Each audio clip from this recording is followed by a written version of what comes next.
Hello, everybody. Welcome back to another episode of the Jiu-Jitsu Times podcast. I am your host, Kevin Bradley, joined as always by my co-host, Mr. Kevin Gallagher. And today we're going to go over some of the news and goings on in the combat sports world, as we are apt to do. A lot of PJ wrestling, a lot of touch butt in the park going on, and we're here to talk about it.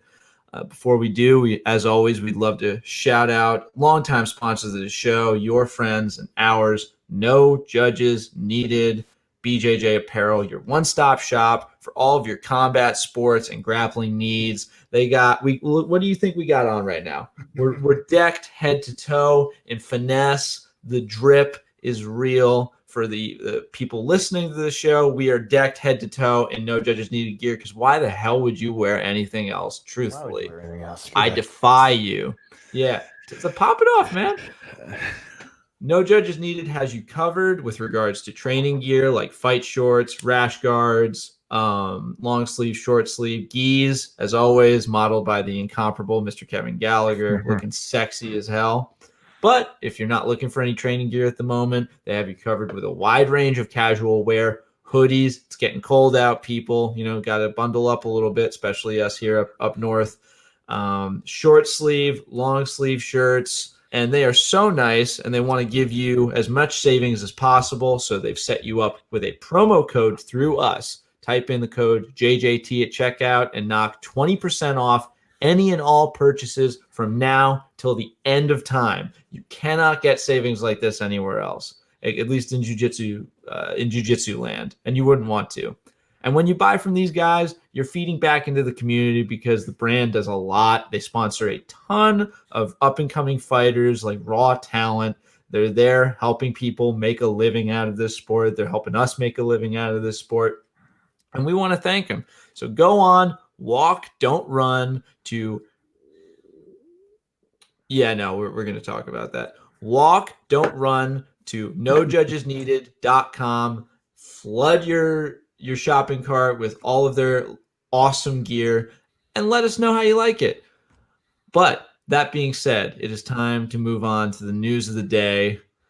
Mr. Kevin Gallagher, before I do that, how you doing, man? I'm good, man. I was just noticing you got your little beanie hat on it. It dipped down a little bit. I was in Orlando Sunday and Monday, which is about an hour north inland, and it got down to the 60s yesterday, that's like, whoa, hey now. what's this Florida? In Florida talk, that means whoa. This isn't right. Okay, that's really cute, because I was just in Buffalo visiting my fiance, and I had to knock a ton of ice off my car before I came. Already? It was like 20, or just ice. 25. It's not snow. Is there snow on the ground yet? It was snow, yeah. Yeah. There was snow. It's not sticking, but every morning there's like a fresh coat. It's like it's getting there. Which that's fucking that's real right there. That's big time. And you get that's about the Buffalo is. I mean that's cold. You live in Buffalo. I mean it's right next to Niagara Falls. You're just bitter the whole time. Home of my good friend Billy Quarantello, UFC fighter, Billy Q. Yeah, I just saw him this morning, little shithead. He's got a big fight. Oh yeah, how's he doing? He's good, man. He's doing real well. You ever think about how much time we've just lost, like how time has kind of been broken because of quarantine? Because it just feels like winter came out of nowhere. Like we didn't get anything. Like we didn't get to enjoy summer. This summer, I was just thinking about that the other day, about how it just seems like this summer didn't happen. Like this summer, I just remember that it was cold like 4 months ago. Like I was just putting on my little zipper, my little hoodie in March, and then COVID hit and we were stuck in the house for freaking 4 months, and now it's winter and it's like, what the hell's going on? So it's autumn, I guess, and I'm like, what's going on here? Yeah, and it genuinely feels like we've entered a wormhole and we just got popped out. Yes. Like the worst summer ever. Like this summer was horrible. Like what? I mean, normally summertime. Oh shit! What's going on? You kind of like fuck off and do nothing and lose 3-4 months. But at least you had fun. At least you enjoyed yourself. Like you have no one to blame. And I was like, what in the hell did I do? you have no one to blame but yourself for like how you like suddenly Right, woke up and sprang like, exactly. wait, what the hell happened? Yeah, exactly. I wasn't killing time doing fun things at the beach or going on boat trips. I literally just sat on my couch and did absolutely nothing for 4 months, 3 All months. right. Well, unfortunately, I think it's time to start off with some Yes. news that I think is not going to make anybody happy, and that is that this year's ADCCs have been effectively delayed until 2022, which is a big bummer. We had Mo on. It sounded like there was a lot of things to get excited about this year, a lot more showmanship, some really great matchups. But yeah, no, he made the organization made the call to push everything to really get. There was safety concerns. There was a lot of concerns with travel. What do you think about this? Per our conversation with Mo before, it seemed pretty right on cue. It seemed like this was about to happen. He had hinted towards the idea, well, if we aren't ready for, I think it was September next year, I think was supposed to be the go time. He said, if we're not ready there and we don't have the 100% optimal conditions to be able to do the event that we want to have, we're just going to pull the plug.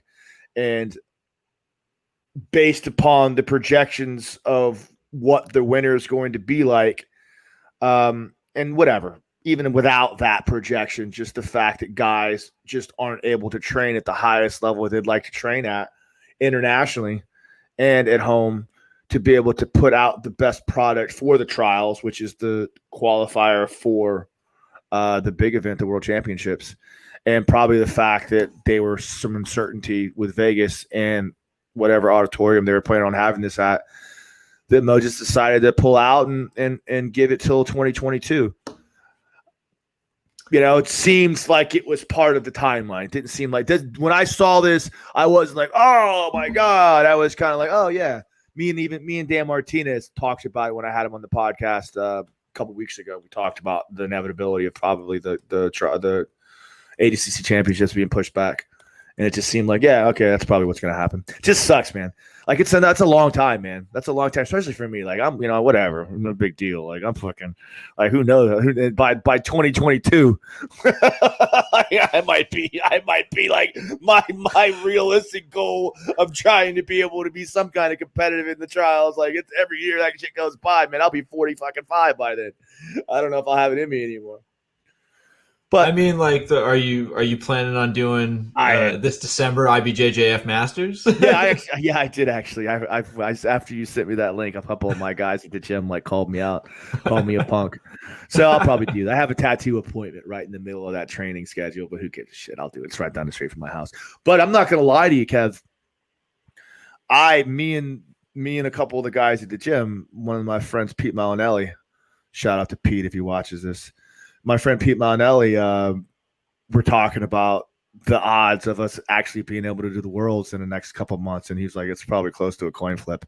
I'm just the way cases are shooting up. People are trying to say it's about the election. It's all this other shit like that. I perceive some pretty strong shutdowns, no matter who the president is, over the next few months. And I just have a bad feeling in my head that the pit of my stomach that our world and our ability to have these tournaments is just going to we're going to have to wait a little bit longer. I think what Mo is doing is the responsible thing, and I think the rest of the world should probably jump on that eventually. Just put jiu-jitsu off for a little bit longer. If we all band together and give it another 2-3 months, like it'll just go away. I believe we'll have it contained a little bit more, but we never really put that into it. But anyway, do you think the ADCC, one of the big two massive tournaments in our sport, I think, we've talked about this before. It's IBJJF, ADCC.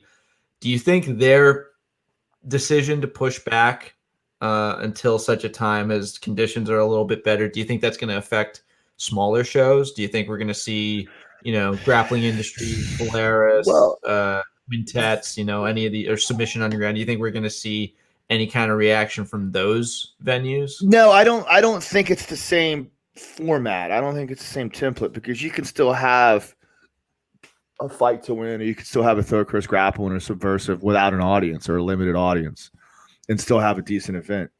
Like the whole point of having this grand event is to be able to have a packed auditorium, to be able to have any and all competitors that are willing to compete come in to be able to put on their best show. And those things could possibly not be available by the time frame that Mo thought this event should be done. So he probably had some kind of a deadline with the venue, whatever deadlines he got to a point where he drew a line in the sand and said, if we get past this point, we're just going to have to push it back because I don't want to take chances of not putting on the best show possible for this next ADCC because that's his goal. That's his dream. He decided to do that. I think that we could still have fight to wins as long as we do it on a limited basis. I think the competitors that are available for fight to wins are still relatively the same competitors, the same named people out there that can continue to train individually. So you're not talking about new guys that are trying to fight to win in an ADCC trials format that have to figure out ways to train, have to figure out ways to get from point A to point B or find a venue and all these other things. You follow what I'm talking about? So like it's more contained with the smaller events and they can do it without an audience. And I think seeing like different areas of the world have their shows. We've got shows that have, happened in Brazil. We've got Polaris happening in Europe. We've got a ton of events happening stateside. And I think this just goes to show how lucky, I mean, I don't know how good it is for the sport, but how lucky we are as Americans that so much of the top talent in jiu-jitsu live here in America. We get to have these regional shows without international travel from a lot of places. And it's really convenient. I just feel bad for everybody else. Yeah. Dude, Kev, this is where I'm at anymore with COVID. I keep saying this shit. I think this winter will be the final testing ground. Like if we get, because this is the first time we're going to go through a full-blown winter, like cold, flu circulating around, all these other extra factors that help to push the severity of what COVID-19 is, the contagion rates. People are going to be forced to be inside now in close quarters. All those things, all those factors that should spell the perfect storm. If we get through the end of January, middle of February, and there's not bodies stacked up in the streets, I keep saying it, I really believe it this time. If that's the case, you know what? That's it. Well, but I'm legitimately concerned about the winter, and I think that we all should be. I mean, it's over 200,000 deaths at this point. Oh, it's almost 300,000 now. It's almost 300,000. So I think that we've gotten to a sort of equilibrium, at least in mentally and in the culture. I remember the earlier in quarantine, it felt like a bomb had gone off. Right. And nobody knew what to expect. No one knew what was going on. The streets were empty. Now they're back in not as great of quantity, but it's starting to get there. But, I was able to just completely drive over the GW bridge with no traffic. Never happened to me before in my life. Yeah, I got to navigate through New York. That's like post-apocalyptic kind of creepy when you see shit like that. It's what in the hell is going on here? Right. It like you get videos of people walking down Madison Square Garden. It's completely abandoned. Yeah, that's scary. It's not that anymore, and I'm happy about that. Right. But we got all these reports of second waves and new spikes that are coming down the pipeline. A bunch of businesses are getting ready to have to close down again. Yeah. And so I do think I would like to echo what you said and applaud Mo and the rest of the organization for making this call, because it seems like it's in everybody's best interest for now. Yeah, I'll go ahead, Kev. I'm sorry, but I'll second your notion on applauding Mo for being a leader in the idea of saying, hey, look, guys, we need to pull back. I think it's less about him trying to be that leader and more about the reality of him just wanting to put on a big show. But it's nice that he's taking a stand and just trying to say, like, we're doing this thing and pushing it through when, the reality of it is, hey, obviously he's also got the money to do that. But, it's nice that he can see that hopefully some other guys can, because dude, literally, man, like, what's a year? A year is nothing. It really isn't. You miss out on a year, your life sucks. But whatever, man. You give it a year and everything goes away. And you know what? The next year is fine. This has been a year. This is a year. Every 100 years, we have a pandemic. We have to shut down. It's just life. That's the way it goes. It's the cycle of life, you know. And in another 4 months, we'll be back on it again. Just give it another 3 months. Yeah, I think that hit the nail on the head with that one. Yeah. But my biggest worry in there is mainly centered towards like the small businesses. Like we already had like a first round of Cullen, and this isn't promotion wise, more gyms, but promotions too. We're definitely going to see some promotions that under a second wave are going to have to either drastically downsize or change entirely or just go away. And I think that we lost a lot of good gyms. You know, we lost a lot of great places, and people don't have that home gym to train at anymore. And my heart as always goes out to them, just because you know they're the ones that lose in all this, and they lose, and then the communities lose because they're losing places of gathering and places of healing and places to train, and that just I don't know. What do you think about that? Like how is it? Yeah. I have made it my pledge in life to stay away from politics over the last 3 months. I hate. I don't want to be angry, and I don't want people yelling at me. I don't want to be a part of that discourse because, in my opinion, it's unhealthy. I don't give a shit who the president is anymore. It's where I'm going to wake up tomorrow morning. Today's Tuesday. We're filming on Election Day, by the way, if anyone notices this. So I'm going to wake up tomorrow morning, regardless who the president is, like my life is still going to keep fucking going America on. Could be a flaming crater by tomorrow. Yeah, exactly. But the moral of the story is like we are all making it much worse than it really needs to be. The reality of it is life will continue to turn tomorrow morning, no matter what fucking happens. We're not going to end up in this 1984 dystopian society that everyone thinks is going to happen. But my belief is this in terms of the COVID, like whatever your political agenda is, whatever your political persuasion is, like these damn politicians need to get their shit together and get these fucking businesses money. Like that's the bottom line. The people are going out of business and all this shit is going down because you're saying, hey, we got to lock you down, but you're not figuring out a way to get them money. And that's the goal. You get these fucking people money, man. You got it. Figure it out. You got it. You'll spend it on the goddamn, you spend $1 billion on a new fighter ship. You know what I mean? Give some of that or whatever, aircraft Space carrier or Force. whatever. Give some of that money to these small businesses so they can keep their head above water, so they're still there at the end of the cataclysm here. I will say that there have been aspects of the community just coming together. You know, we've also seen a lot of good things come about. You know, people like stories of people coming together to try and keep businesses afloat and help each other out. And so I want to say that at their core, people are good. And I believe that. And not enough bad stuff has happened to make me give that up. That is true, Kev. I people do bad things at times. The reality of it is the amount of truly evil people that walk the earth is pretty minuscule. There are some out there. There are some very evil people that do evil things that consciously think on that level. But most people are good at heart and they end up doing the right thing when pressed. Yeah. And I think that segues very nicely into our next topic. This next guest, I'm not going to say he's evil. He's definitely done some not great things, though, and that is Mr. Ralph Gracie is back in the news again. We got some exclusive info from the camp. The boys over at Gracie Baja. Thank you again. But we got to get those guys back on again too. I forgot. Oh, you definitely. I miss looking at Flavio. He makes me feel. He's a good-looking man. It is. Good-looking man. We gotta stop doing that to him. He's gonna start thinking it's weird. But yes, there has been a big update in the trial case for the court case regarding Ralph Gracie's assault on Flavio Almeida back at the 2018 IBJJF Worlds. Wherein Ralph and Lincoln,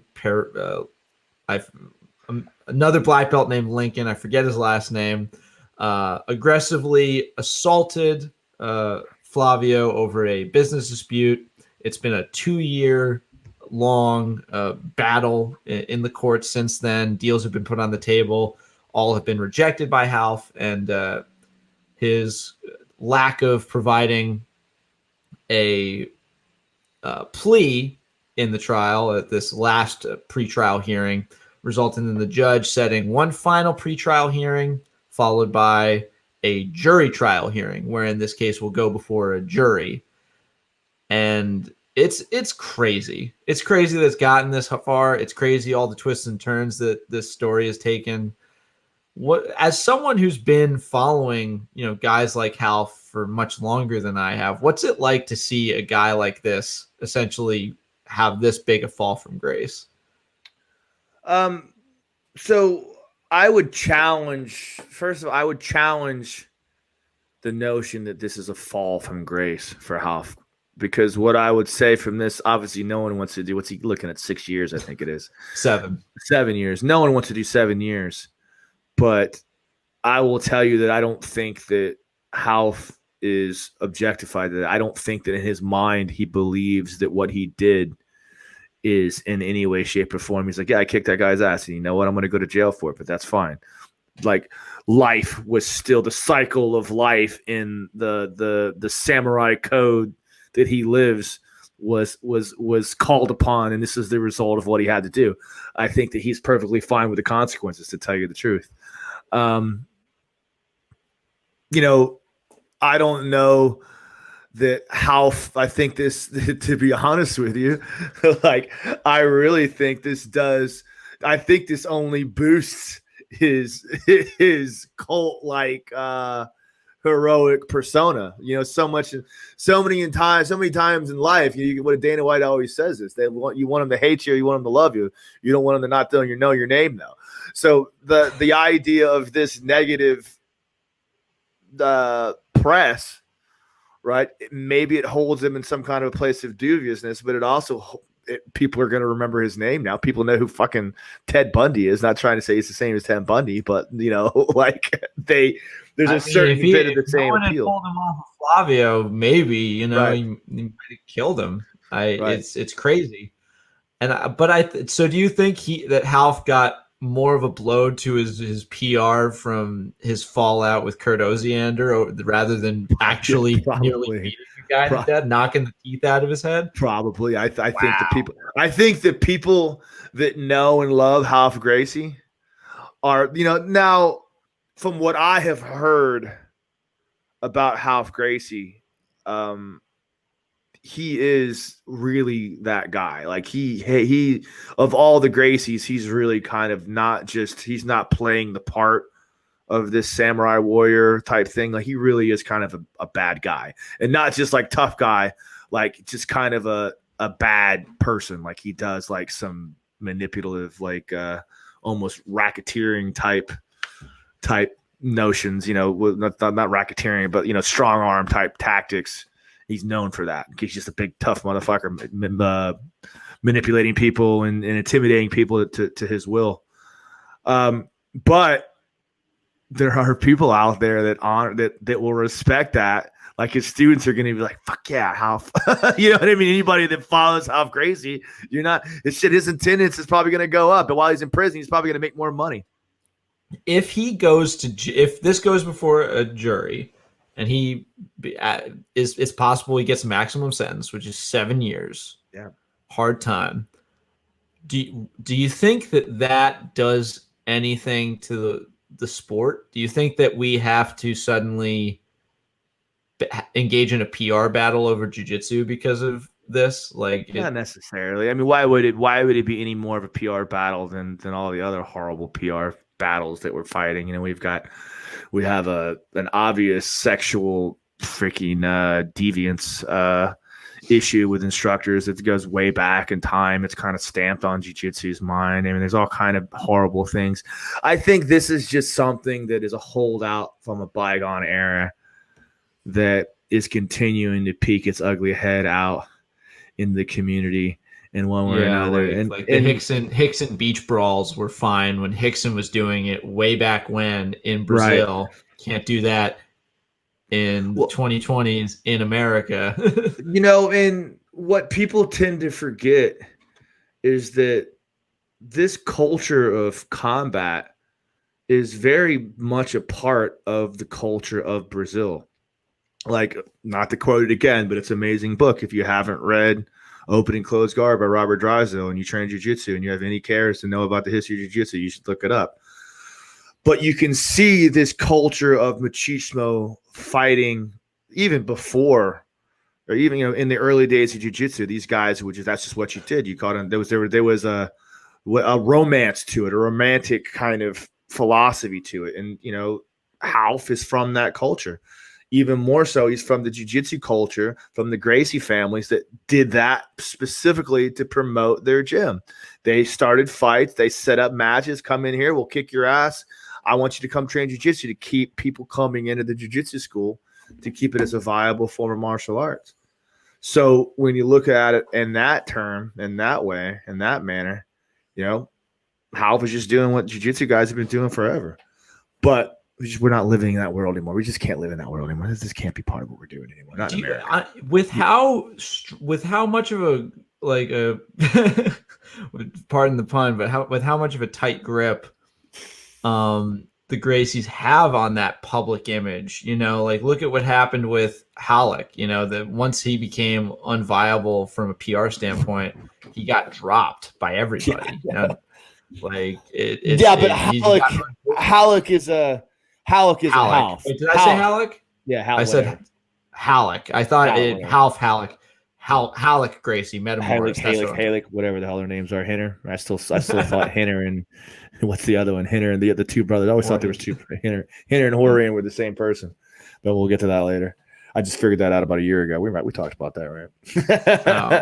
No, but so do you Half think that Half is a branded to his own, in my opinion. To answer your question, I think Half is his own brand in San Francisco. I don't think he needs to worry about if the Gracies shun him, if the Gracies do anything. I don't think he gives a shit. And I don't really think that his brand suffers, to tell you the truth. I think if anything, people are like, dope, Half Gracie's a motherfucker. Half Daisy's a thug-ass motherfucker. I don't think it was the right thing to do. But you know what? He did what the hell he did. Like, I don't think he suffers at all, in my opinion. Yeah, it is very peculiar just because he is such a big name. He's such a big part of that early vanguard of the sport. He was a name, and he still is a name that you think of and you think that's a tough guy. He's going to give you problems. And he's going to take you down and beat the shit out of you. Not just a tough guy, Kev, but literally the toughest guy. Like when you talk about tough Gracies, angry, mean, we fight Gracies. Half Gracie is the one that the Gracies talk about when it's, oh, you don't fucking Half.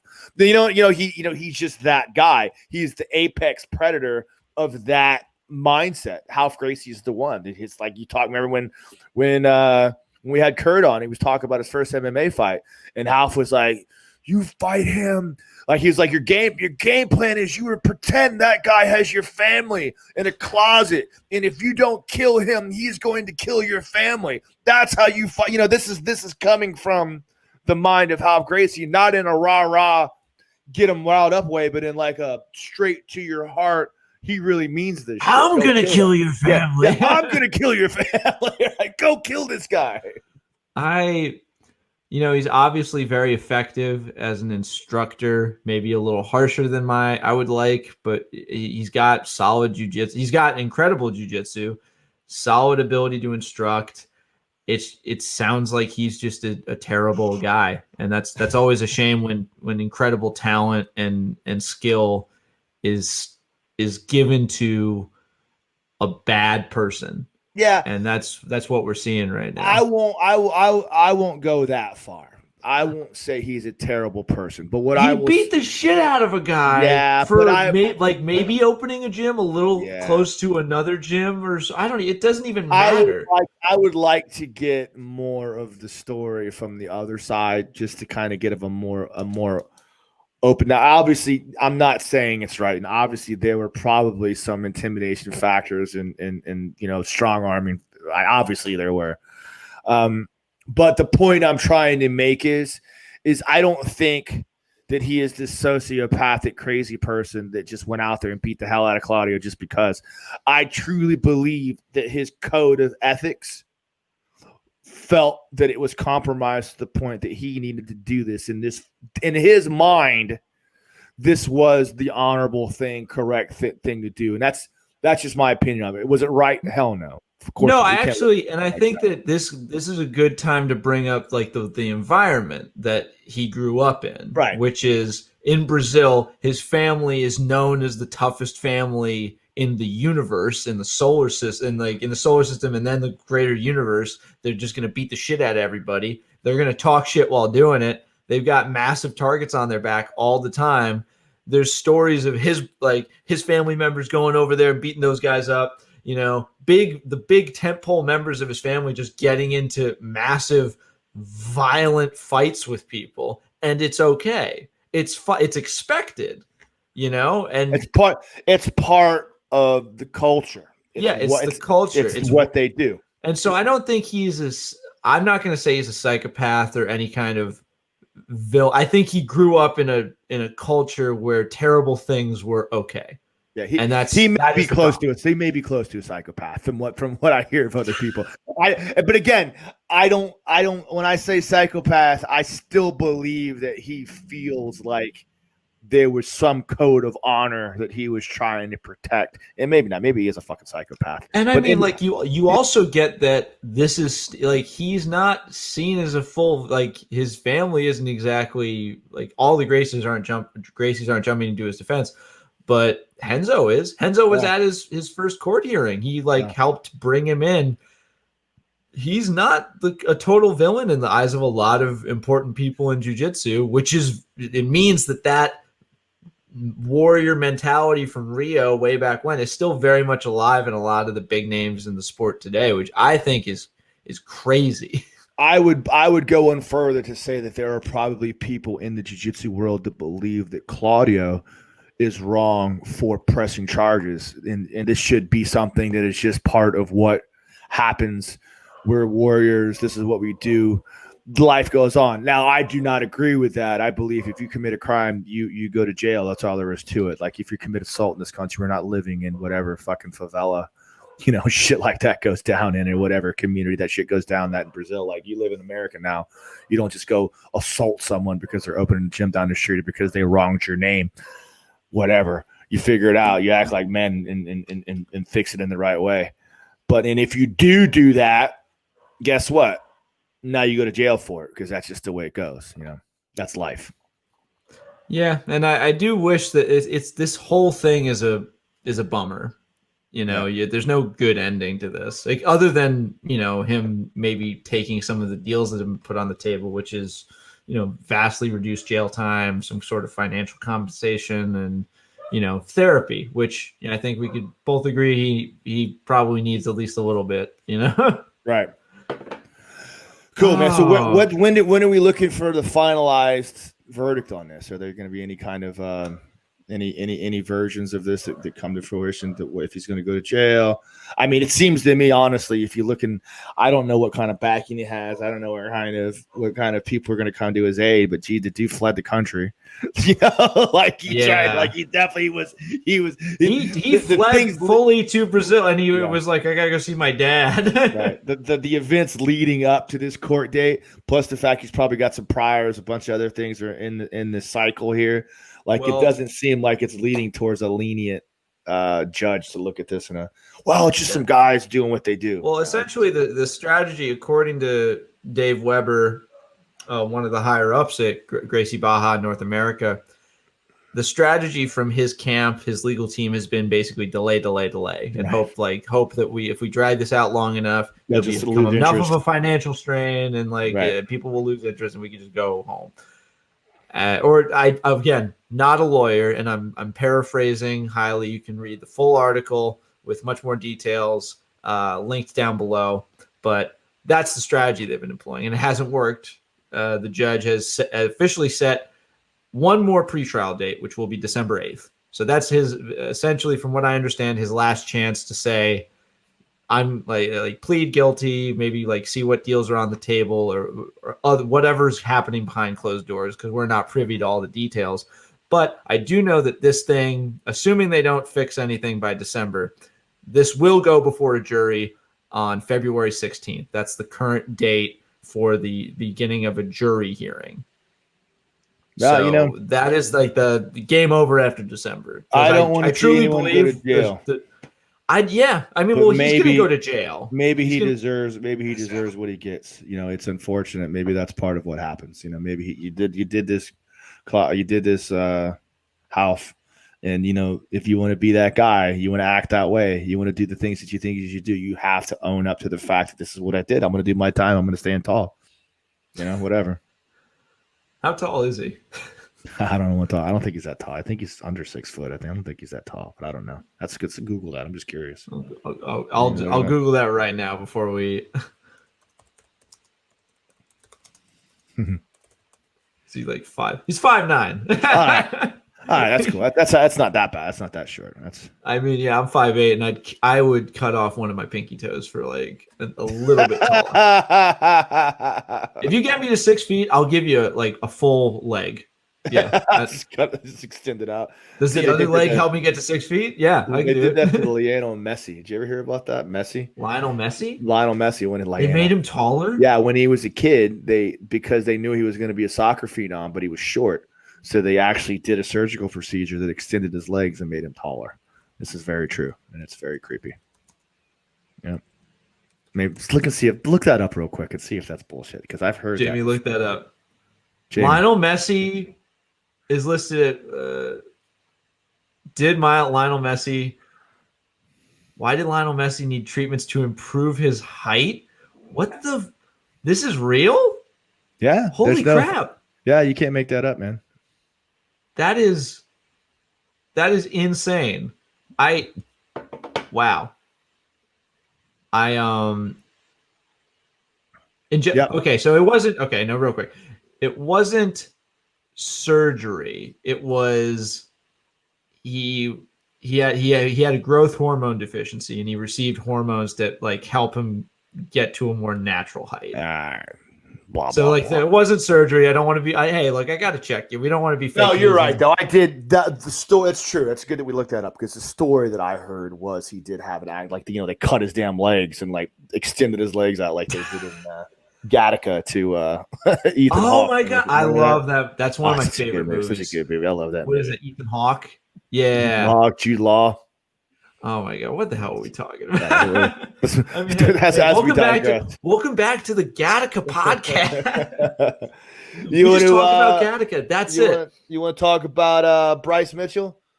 I think we about the masks. Yeah, well, Thug Nash. Well, yeah, the mask is pretty funny. The fight. Yeah. Did you see the fight? Did you watch this fight? He got a little bit tired. I did, but I think we real quick so we can get back onto jiu-jitsu specific news. I think we'd be remiss if we did not talk about newest additions to the black belt wing of the Danaher Death Squad.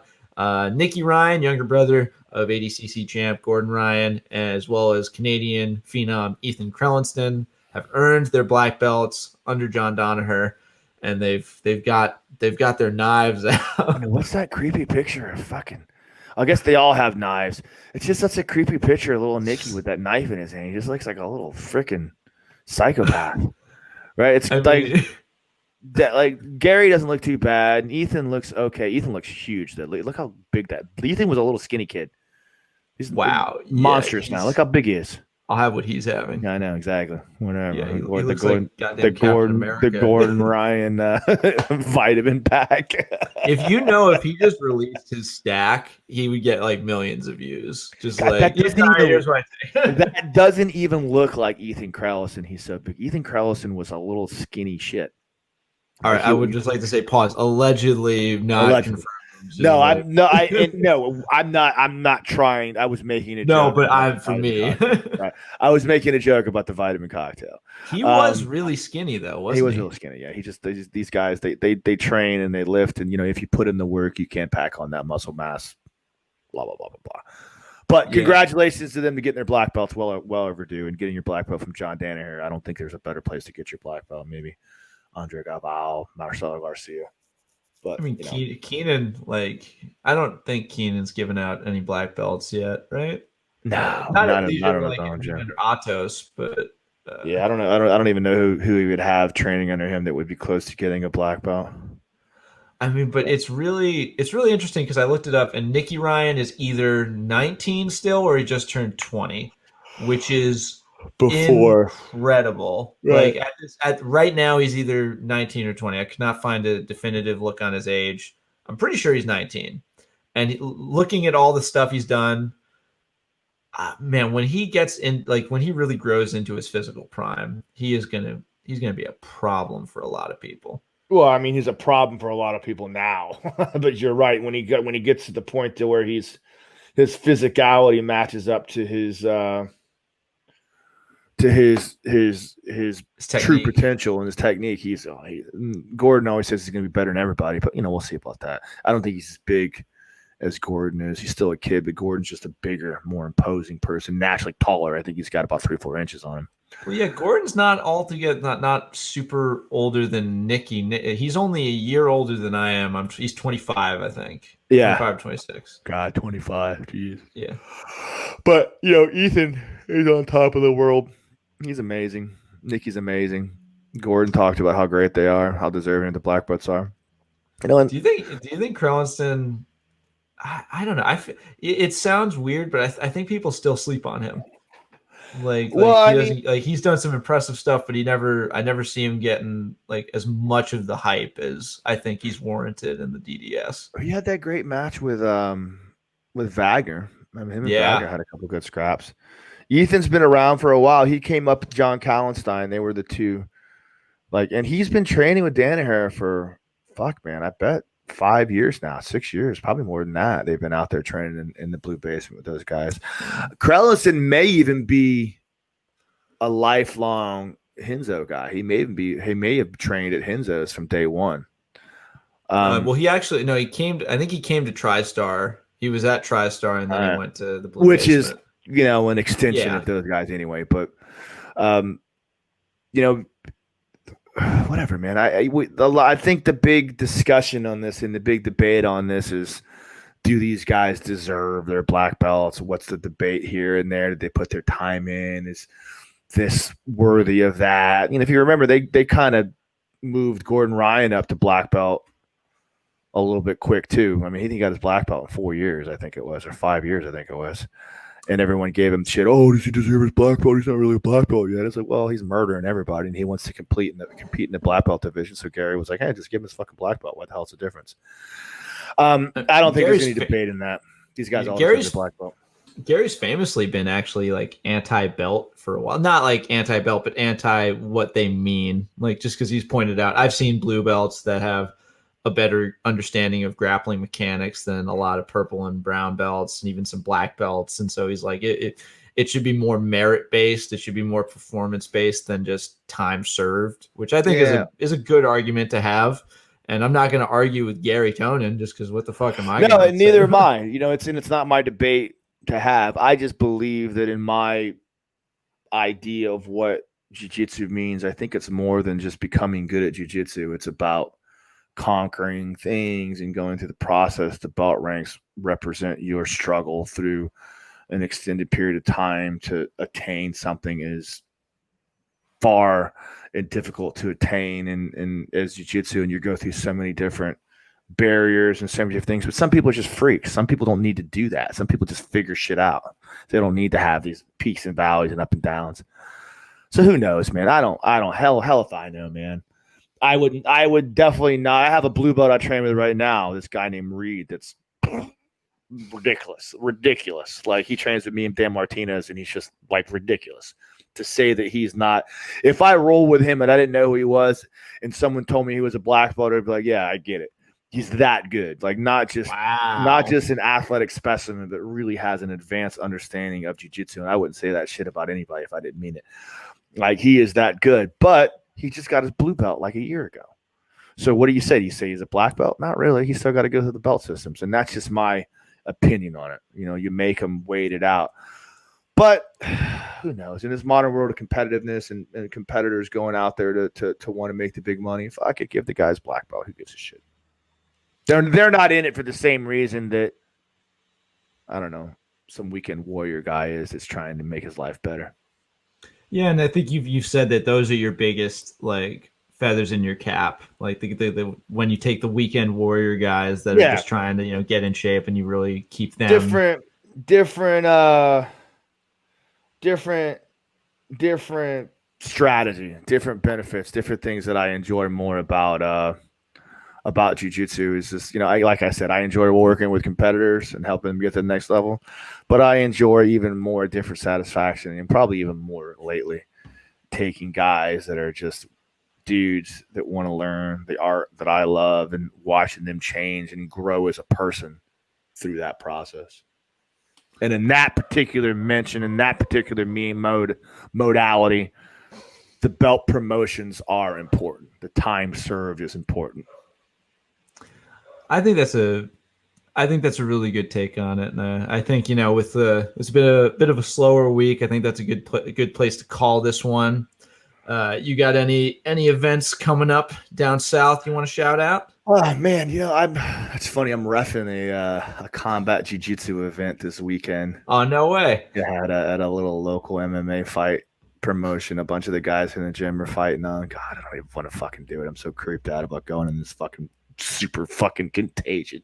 Like, but whatever, super spreader, whatever you want to call it. But I'm gonna go do it this Saturday. I'm reffing 2 combat jiu-jitsu matches and 1 regular match on what's it called? I forget what the hell it's called. I'd probably pop it out there, but I don't know what the hell it's called. Rivalry, some shit. I don't know.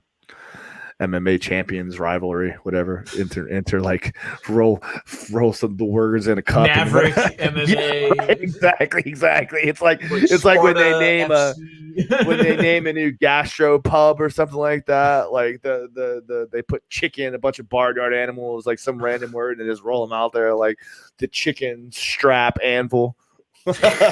you know those little hipster bars. It's the same thing they do when they name MMA promotions. They just put the words in it, roll them out. Oh, here we go. We've got champions, rival, MMA. Welcome back to Glass Cow. Table for 5. Nah, man. Other than that, dude, I'm good. Any fighters any fighters you work with got anything coming up, or everyone's quiet? I mean, Dan has got that match coming up with Kyle Bowman. Oh yeah, but Bam. That's not till December. Bam, yeah, not till mid-December down in Cancun. So I've been training with him, getting ready for that. I mean, nothing really. I mean, I'm supposed to compete on this Zapatero up in Knoxville, Tennessee.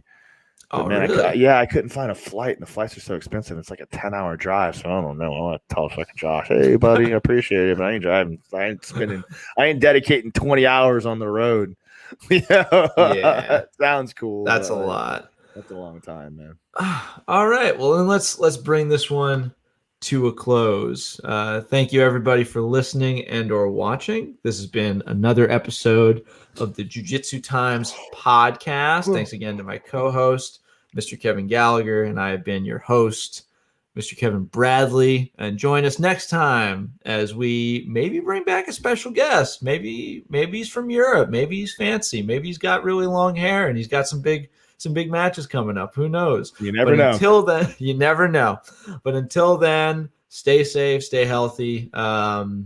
Please be safe. We don't know what the landscape's going to look like for the next few days, but hold your loved ones tight, and we'll get through this.